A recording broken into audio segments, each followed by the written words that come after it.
Hi friends, welcome. It is day 26 of my 30-day restorative yoga challenge. And in this session, we're going to be doing a pose that not many people know you can do in restorative yoga as well as vinyasa. And this pose is the classic downward dog pose. So if you have a regular vinyasa yoga practice, you'll be familiar with this pose.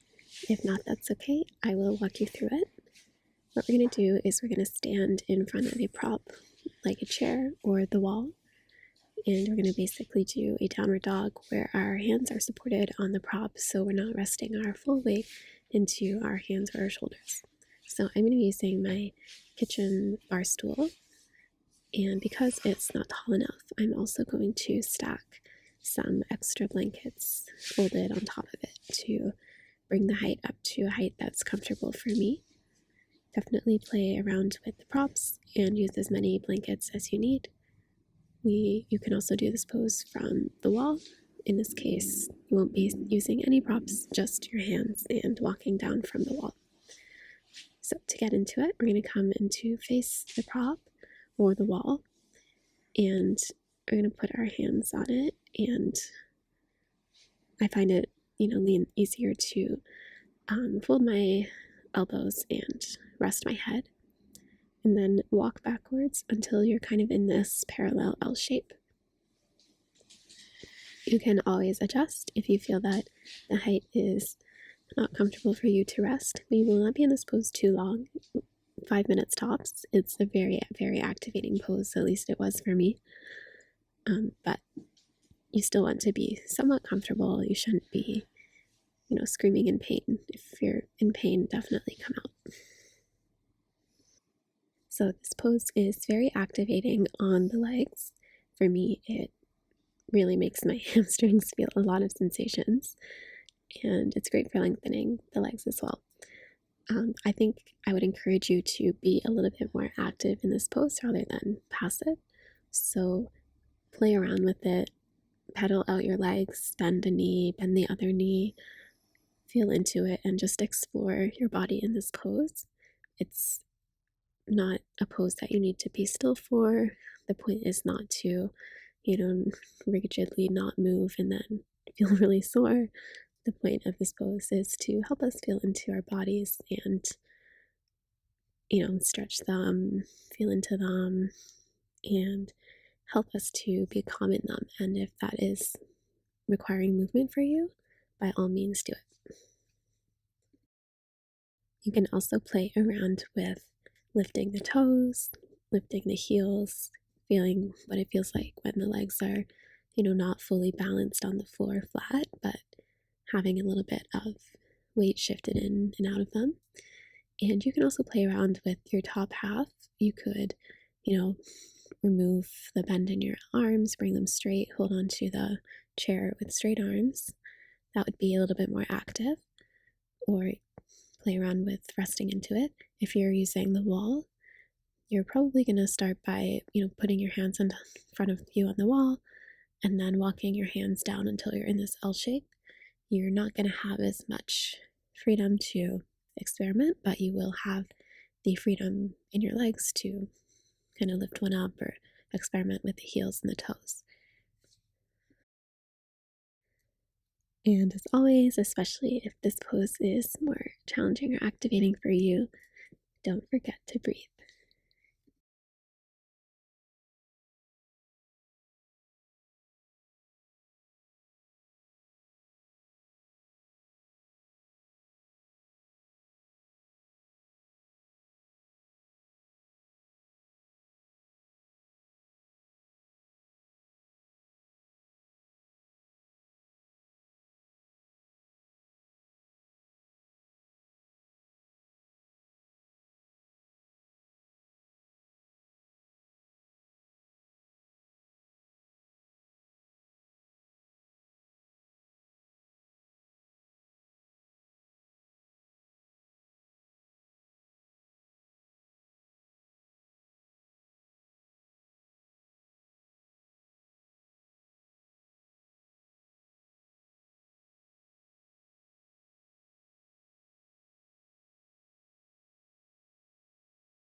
Okay, so we're going to prepare to come out of the pose now.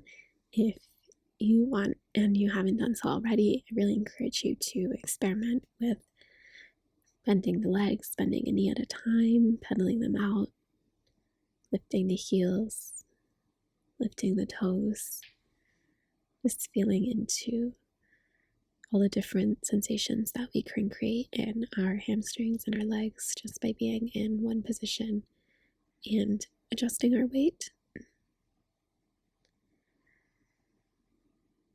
Adding the movement will help us to increase mobility as well. And then when you're ready, you can come totally out of the pose and just shake it off. This pose you might want to shake off a little bit more than other poses. It's very activating, but it feels really good. And that's it. We're done.